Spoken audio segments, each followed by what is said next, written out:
Hi everyone, welcome back. In this video, we would be continuing round robin tournament and congruence. This is our part 2. In the first part, you had seen what round robin tournament is, how did it get its name, what is scheduling, and the advantages, disadvantages of using round robin tournament. And we also did one method for scheduling. Let's continue with part 2 where we would be doing two more methods of scheduling. Let's come to the second method. Here we use a formula. Let's say I and J denote team numbers. R denotes the round, N denotes the number of teams. Then the team I plays team J if and only if I plus J is congruent to R mod of N minus 1.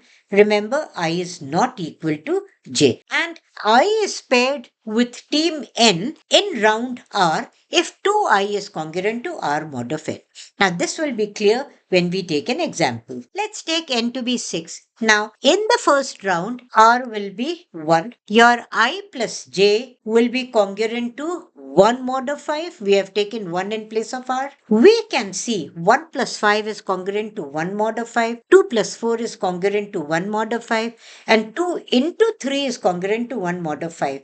So 1 and 5 are paired, 2 and 4 are paired, and 3 and n. As our n is 6, 3 and 6 are paired. So these are the teams. In the second round, our value will be 2. Now we have to look for the combination of I and j's whose sum become congruent to 2 mod of 5. So here you can see 2 plus 5 is congruent to 2 mod of 5, 3 plus 4 is congruent to 2 mod of 5, and 2 into 1 is congruent to 2 mod of 5. So the three pairs which we get is 2 and 5, 3 and 4, and 1 and 6. Again, n is 6. So we are pairing 1 with 6. Now, in the same way, we have I plus j is congruent to 3 mod of 5 as our R value is 3, and you take different combinations of I and j such that their sum is congruent to 3 mod of 5, and you see that 2 into 4 is congruent to 3 mod of 5. So the three pairs which we get are 1, 2, 3, 5 and 4, 6 for the third round. In the fourth round, R value is 4. The three pairs we get are 1, 3, 4, 5, 2, 6.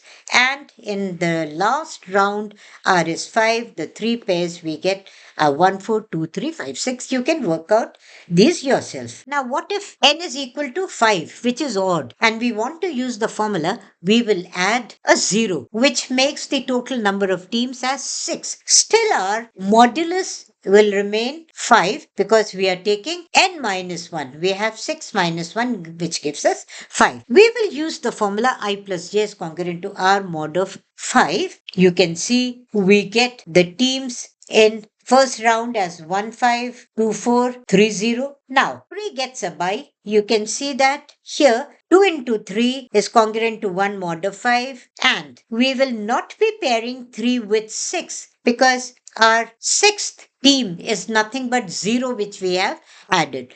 So 3 gets a by. Again, for the second round, I plus j will be congruent to 2 mod of 5. Now you have the first combination 2 and 5. See, 2 plus 5 is congruent to 2 mod 5. 3 plus 4 is congruent to 2 mod 5. And 2 into 1 is congruent to 2 mod of 5. So this 1 is paired with the sixth team, which is 0. That is 1 gets a by. In the same way, you can just continue with rest of the rounds. Come to the third method. Now, this method is only applicable when the number of teams is prime, that is, it is P. In that case, if we take IJ to be the teams, R denotes the rounds, then in the round R, I will play J if and only if I is congruent to R minus J mod of P. And if I becomes equal to J, the team J gets a by. Let's look at an example. If we take N to be 5, you know that 5 is prime. We will now apply the above formula. In the first round, R will be 1. R minus J will be nothing but 1 minus J. J value nothing but the teams 1, 2, 3, 4, 5.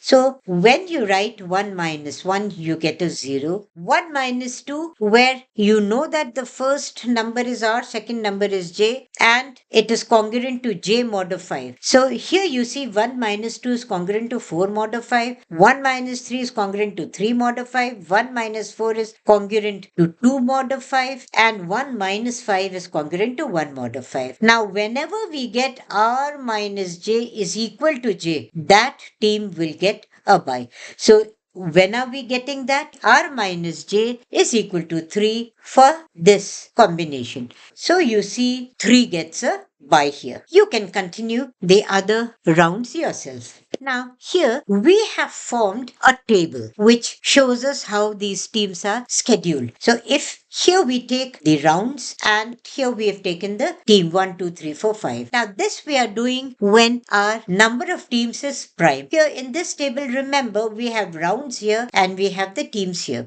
And the cells have team I. So how was this table formed? Just let me show you. What we do is we will write the rounds here and we'll write our teams J here. So we had taken n to be 5. So 1, 2, 3, 4, 5. And here you will write the team numbers 1, 2, 3, 4, 5. Now P was 5. See P plus 1 by 2. You know that in your case it would be 5 plus 1 by 2, which is 3. Put a by in the first row just under 3. So we have a by here. Now, in the first place, we will start with 5. Write 5, then write 4. 3 because a by is there. We will skip that. 5, 4, 3, 2, 1. So what have we done? We have written our team numbers starting from P, P minus 1, and we have gone up to 1. But remember, wherever there was a by, we have skipped that number. So count 3 from here. 1, 2, and you put a by there in the second row. Remember, we are moving right. Now, this 5 will shift towards the right in this row. So this 5 has shifted. And continue. 5, 4, 3, 2. Now, as we are moving circular, 1 is already taken by the by. What will you do next? You will now put the by. So, every third place should have a by. But in our case, if I count 1, 2, 3, by comes here. But one row cannot have more than one by. So, what will we do? As 8 is congruent to 3 mod 5, count the 8th place. So, we will take 1, 2, 3, 4, 5, 6, 7, and we will put a by here. Now, so we will fill the numbers. 5 will shift here. In place of 4, we have a by, so we leave that. So 5, 4, we get a 3 here. This will get 2 and this will get 1. Now, count 3. You have a by here. 1, 2, 3, by cannot come here, so you will have to go to the 8th place. We have a by here. Fill up the numbers yourself. 5 was already here, so now you have 5 here. We are shifting it towards the right. This will have a 4. This will have 3. 2 is already taken by, so 2, and this will have 1. Fill up the last place yourself. You can see it is the same as our table here. Scheduling has been done. How do we do the pairing? In the first round, 1 and 5 are paired, 2 and 4 is paired, 3 gets a by, and these two are repetitions. In the second round, 1 gets a by, 2 and 5 are paired, 3 and 4 are paired, other 2 are repetitions. So this is how we see how the teams are paired. Few things to note. If P is prime, that is the number of teams is prime, then team J gets a by in round R, if and only if J is congruent to P plus 1 upon 2 R modulus P. Now coming to the double round robin tournament. In this tournament, every team meets 2 times. We call them home match and away match. Here, the number of matches per team is 2 times n minus 1, and number of rounds is 2 times n minus 1 if n is even, 2 times n if n is odd. Double round robin tournament is very, very fair, but it is time consuming as the number of matches doubles, because first x plays y, then y will play x, that is, it is reversed. Round robin tournaments are also used in CPU scheduling. Round robin tournament is also used in fixing one-to-one meetings between people. Thank you for watching. We will be back with another interesting topic. Until then.